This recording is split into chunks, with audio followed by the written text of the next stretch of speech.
Banyak yang ngira kan leverage rendah itu aman.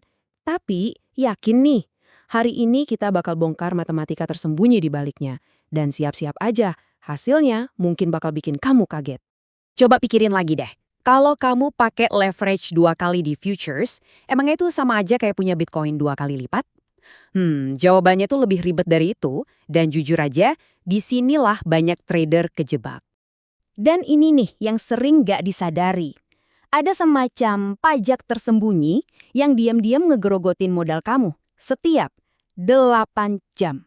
Kayak argo taksi yang nyala terus, gak peduli kamu lagi untung atau rugi. Pelan-pelan tapi pasti.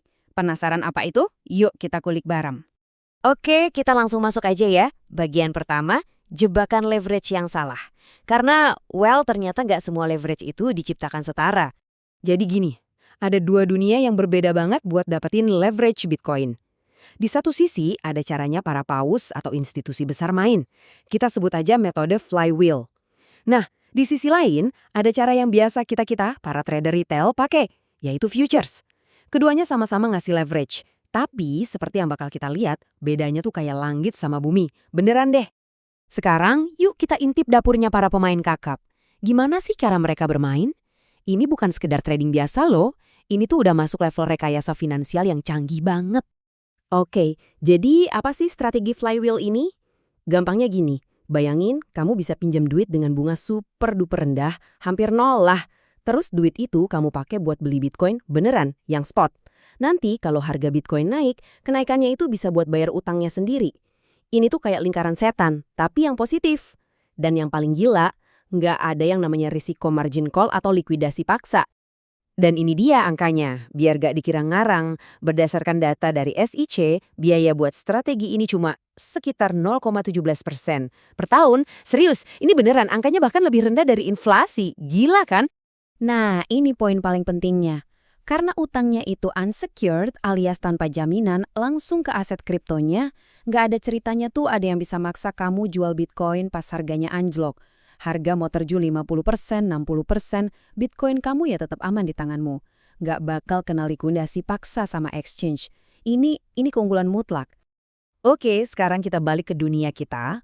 Metode yang paling familiar buat banyak orang. Mari kita bedah cara kerja futures dan dua kelemahan fatalnya yang sering banget disepelekan. Nah, ini dia si pajak tersembunyi yang tadi kita omongin, funding rate. Ini tuh biaya yang kamu bayar ke trader lain setiap 8 jam. Cuma buat ngejaga harga futures biar dekat sama harga spot. Kalau lagi bull market dan kamu pasang posisi long, siap-siap aja deh, kamu bakal terus-terusan bayar pajak ini. Ini kayak pendarahan modal yang pelan tapi mematikan. Dan slide ini nunjukin perbedaannya dengan jelas banget. Lihat deh jurang pemisahnya. Strategi flywheel biayanya cuma 0,17% setahun. Sementara itu, leverage 3x di futures itu bisa ngabisin sekitar 33% modal kamu tiap tahun. Cuma dari funding rate doang. Artinya, harga Bitcoin harus naik lebih dari 33% cuma buat kamu balik modal. Kebayang nggak? Kelemahan fatal kedua ini lebih seram lagi. Resiko likuidasi. Kita semua tahu kan, di pasar kripto itu ada yang namanya jarum atau wick. Harga yang tiba-tiba anjlok dalam banget dalam sekejap terus balik lagi.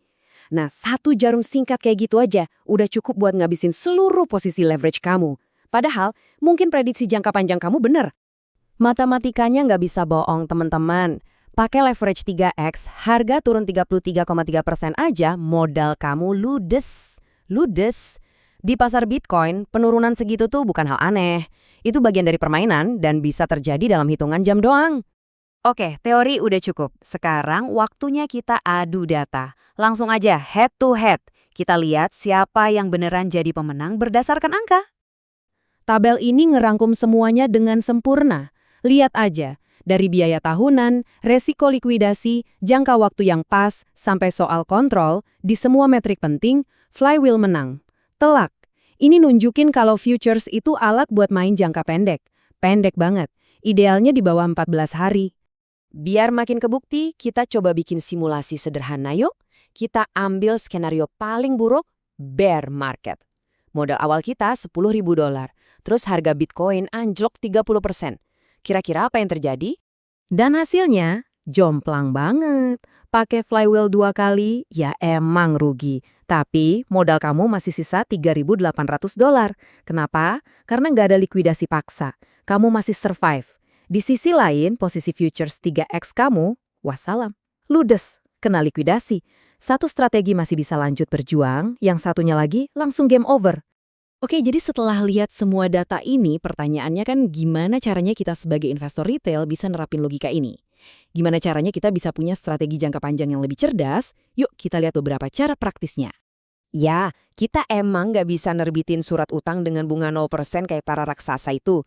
Tapi kita bisa niruin prinsipnya. Pertama, cara paling aman DCA, alias nabung rutin dari gaji atau pemasukan. Ini tuh bentuk flywheel paling murni. Kedua, bisa pakai aset lain, misalnya rumah, buat jaminan pinjaman berbunga rendah. Atau ketiga, beli saham perusahaan yang kita tahu nyimpen banyak Bitcoin, walaupun ini ada resiko beda lagi ya. Nah, ini bisa jadi kerangka berpikir buat kamu. Coba deh, alokasikan porsi terbesar portofolio kamu, anggaplah 80-90% buat aset inti kayak Bitcoin spot. Pakai mindset flywheel, beli dan simpan buat jangka panjang. Sisanya yang 10-20% baru deh bisa kamu pakai buat trading taktis jangka pendek pakai futures kalau kamu emang siap sama risikonya. Jadi, ada 3 hal penting yang harus kamu ingat dari pembahasan kita hari ini. Pertama, futures itu alat buat trading jangka pendek, bukan strategi investasi jangka panjang. Kedua, pajak waktu atau funding rate dan risiko likuidasi bikin main futures jangka panjang itu hampir pasti rugi. Dan yang paling penting, coba deh adopsi mindset flywheel, yang fokusnya itu gimana caranya bertahan dan tumbuh secara berkelanjutan, bukan ngejar untung kilat dengan risiko hancur total. Sekarang giliran kamu. Setelah lihat perbandingan data yang sejelas ini, apa cara pandang kamu soal leverage jadi berubah? Apa ada strategi kamu yang bakal diubah? Aku pengen banget dengar pendapat kamu. Yuk kita diskusi bareng di kolom komentar di bawah.